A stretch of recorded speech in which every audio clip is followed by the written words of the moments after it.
كل سنة والناس كلها طيبة بمناسبة عيد الأضحى المبارك، عادوا علينا جميعا بالخير واليمن والبركات.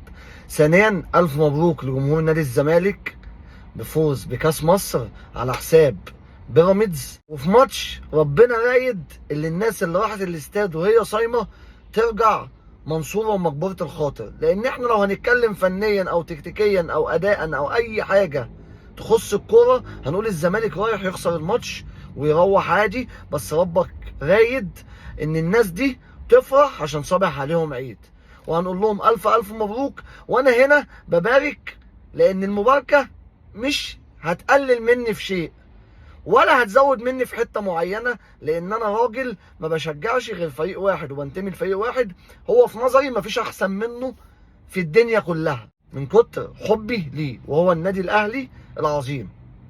النهارده الزمالك بيطور بكاس مصر على حساب بيراميدز بعد فتره طويله جدا غابت البطولات المحليه عن نادي الزمالك. واحنا هنا بنتكلم في نقطه، ان هنا الحته دي ما تخليش جمهور الزمالك يثق في فريقه اللي هو يقدر ياخد بطولات بعد كده بسهوله. لا، انت عندك اداره بايظه، عندك اداره فاشله، وعندك ناس بتوع لقطه زي ميدو النهارده اما شيكابالا جاب الجون راح يحتفل معاه. ممكن ميدو ده نايم في العسل، هو بتاع لقطه شيكات مفتوحه وكلام فاضي، وحسين لبيب وممدوح عباس كل دول دمروا النادي وما بيقضوش مصلحه، خصوصا بعد ازمه زيزو. فالنهارده انت هتلاقي منين ولا منين؟ فالنهارده كاس مصر بطوله يا عم، الف الف مبروك عليها، بس انت برضك ما تقلبوش اللي هو كاس عالم. دي نقطه. تاني نقطه، ما تتكلمش بقى في حته اللي انت نظريات ومؤامرات ولازم يبقى في اختراعات في الموضوع. لا، بطوله خدتوها عشان ربنا راضي اللي انتوا تاخدوها عشان صباح عليكم عيد، غير كده انتوا مختفيين تماما عن المشهد وبعيد تماما بالمنظر ده اللي انتوا تاخدوا اي بطوله. فهو ربنا راد اللي انتوا خدتوها، الف الف مبروك. وانا عندي اللي انت تاخدها احسن من بيراميدز ما ياخدها، زي مثلا انا وابن عمي على الغريب.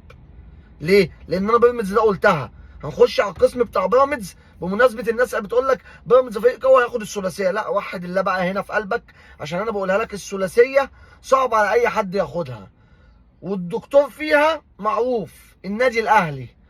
الزمالك ممكن يكون حققها زمان، بس اخر واحد كان بيحقق الثلاثيه والرباعيه وقد تكون الخماسيه هو النادي الاهلي. انا بقول لك الثلاثيه دي صعب على اي حد تحقيقها، واحنا اتكلمنا في الموضوع ده كتير جدا عشان الناس كانت نافخه بيراميدز قوي. قلت لك بيراميدز ده والله خد البطوله من صن داونز بالتساهيل، وانا بقول لك احنا خرجنا من صن داونز بسبب غباء مدرب، لان صن داونز تعبان جدا وبيراميدز مش